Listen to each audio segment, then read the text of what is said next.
ডিমের তো অনেক রেসিপি খেয়েছেন, আজকে একটা যে আমি ডিমের রেসিপি বানাবো, খেতে কিন্তু দুর্দান্ত লাগে। এখানে পেঁয়াজ, এক টুকরো আদা আর দুটো কাঁচা লঙ্কা নিয়েছি, দিয়ে এটা পেস্ট করে নেব।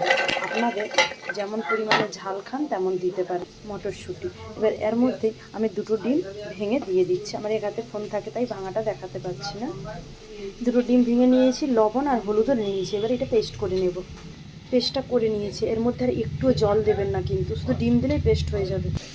আলুটাকে লবণ হলুদ দিয়ে লাল করে আলুটাকে ভেজে নিচ্ছি। আর এইটা অবশ্যই যে ভাজবে, সরষের তেলে ভাজবে। এবার বড়ার মতো করে ছোটো ছোটো করে বড়ার মতো করে দিয়ে দিচ্ছি। এরকম বড়ার মতো করে ভেজে নিতে পারো, আর একটাভাবেও ভাজা দেখাতে পারো। কড়াতে তেল নিয়ে নিচ্ছি, এরকমভাবে পুরো ব্যাটারটা দিয়ে তারপর পিস পিস করে কেটে নিতে পারি। দুভাগে বানিয়ে আমি দেখাচ্ছি। এই ডিমের মতো করে লৌটিয়ে নিয়েছি, যেরকম ডিম পিস আমি সে অন্য কাজ করছিলাম বলে ডিমটা লৌটানোটা আপনাদের দেখায়নি। পুরো লৌটিয়ে এরকম পিস পিস কেটে নেবেন, এইভাবেও করলে হবে। এবার মশলাটা করে নেব। আদা রসুন আর কাঁচা লঙ্কারই পাকা। সকালে কাজু কিশমিশ ভিজানো ছিল, সবাই খায়, এবার সেটাই বেশি হয়েছিল, সেটাও দিয়ে দিলাম। আপনাদের কাছে না থাকলেও শুধু আদা রসুন কাঁচা লঙ্কা দিয়ে করলেও হবে। এর সাথে কেউ যদি জিরে ধনে দিতে চান আপনারা দিতে পারেন। এবার একটু টক দই দিয়ে দিচ্ছি। সরষের তেল নিয়ে নিয়েছি, তাতে সামান্য চিনির উপরে তেজপাতা, শুকনো লঙ্কা, তেজপাতা দিয়ে দিলাম। দিয়ে পেঁয়াজ কুচিটা দিয়ে দিলাম।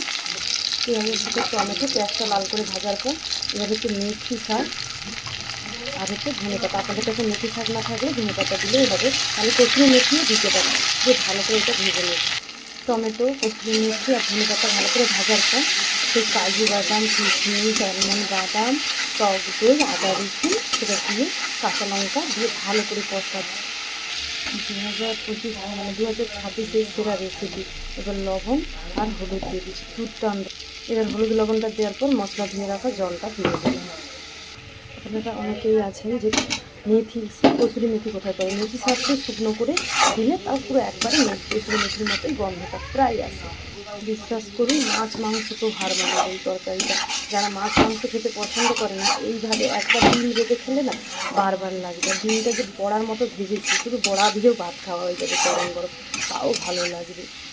আর সত্যি বলতে যে কসুরি মেথি বাজার থেকে যে কিনেন, তার থেকে ওই বাড়িতেই বানিয়ে শুকনো করে গুলিয়ে রাখলে তা কাঁচা পাতা দিলে দুটোই ভালো লাগে।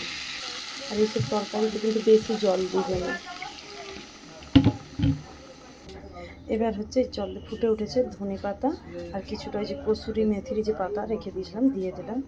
চন্দ্রমুখী আলু বলে আলুটা আমি আর ঢাকা দিলাম না, আলু এমনিই গলে গেছে তেলে ভাজতে। এবার সেই বড়াগুলো দিয়ে দিচ্ছি। একবার বাড়ির সবাইকে বানিয়ে খাইয়ে দেখবেন, তারা দেখবেন আপনার প্রশংসায় সব পঞ্চমুখ হয়ে যাবে। একদম হেলদি, সিম্পল আর এত টেস্টি। এবার একটু এটা আমি ঢাকা দিয়ে দিচ্ছি। দুর্দান্ত স্বাদের রান্নার তৈরি। 2026 স্পেশাল রেসিপি। একবার যে বানিয়ে খাবেন বারবার খেতে ইচ্ছা হবে, আমি গ্যারেন্টি দিচ্ছি। এবার এটাকে নামিয়ে দেখা। এই দেখুন 2026 সেরা রেসিপি হয়ে গেছে। রুটি, ভাত, পরোটা, আপনারা কিসের সাথে খাবেন এই রেসিপিটা? যেটার সাথেই খাবেন রেসিপিটা কিন্তু দুর্দান্ত লাগবে। আমি কাঁচা লঙ্কা বাটা দিয়ে রান্না করেছি, আপনারা যদি চান। আমি সবসময় চেষ্টা করি তেল কম হেলদি দিয়ে রান্না করা যাতে সবার পছন্দ হয়। আর এটা এত সুন্দর হয়েছে, আমার ছেলে বড়া খালি মুখেই খেতে লেগেছে। তরকারিটা দুর্দান্ত। রুটি, ভাত, পরোটা যার সাথেই খাবেন। আর যদি আমার রেসিপিটা কেমন লাগে অবশ্যই আমাকে কমেন্ট করে জানাতে ভুলবেন না।